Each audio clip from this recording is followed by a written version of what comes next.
What's up, everybody? Welcome back to Nyrvana's Nest. This video was brought on by a quote that I saw on Instagram earlier, and the quote reads, "Trauma teaches you to close your heart and armor up.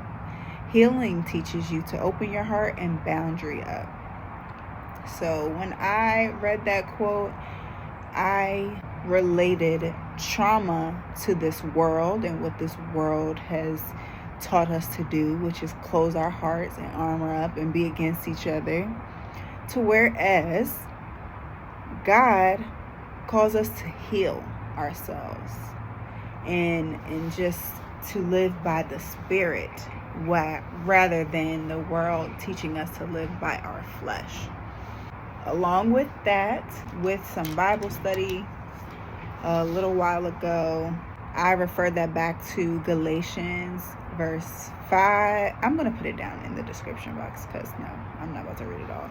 But basically it's saying that, through Christ sets us free from having to live by the laws of this world and being enslaved to not be free to be yourself, not be free to be the spirit that God has called you to be. And Galatians chapter 5 verse 5 says, "But we who live by the Spirit eagerly wait to receive by faith the righteousness God has promised to us." So when I went away on my trip to Houston, just a lot happened, and basically it just brought me closer to my faith, because I wasn't keeping it. Like, I was just kind of going with the flow, going by the Spirit, but also I just was letting whatever happen. I wasn't really praying like that. I wasn't into my Bible like that.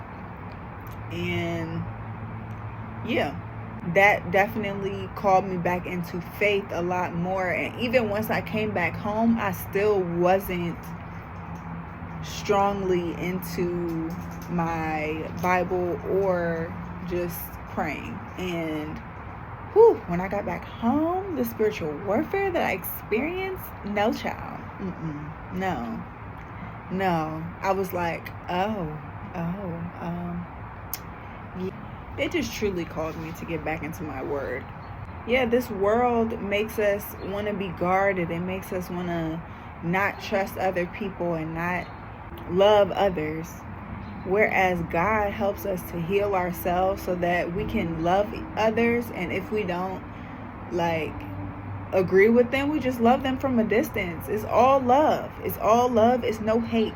Trauma teaches us to hate ourselves and others, because if you're truly hating others, you hate yourself, period.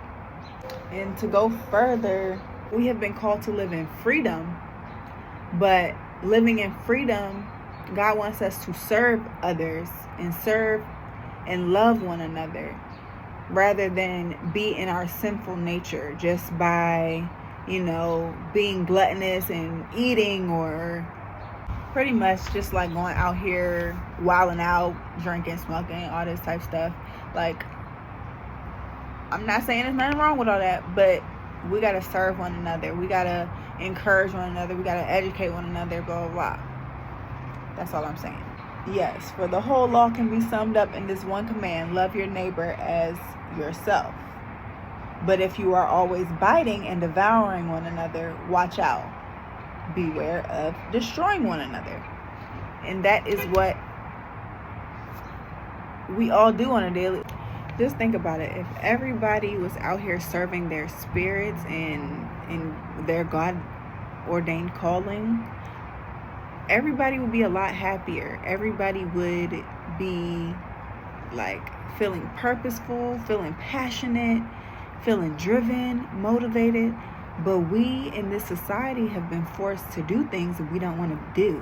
Kids have been forced to go somewhere all day just to be there, and then all week. Then adults are forced to go to work to support their way of living.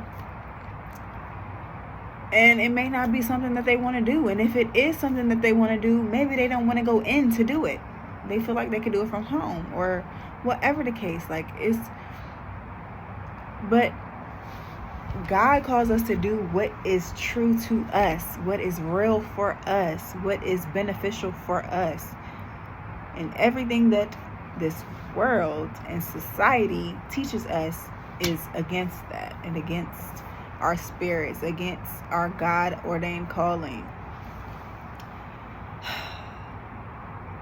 But I pray that more people will begin to realize this. It's already happening, and the frequency of the earth is definitely rising and shifting. So people that rule this world are not happy about it.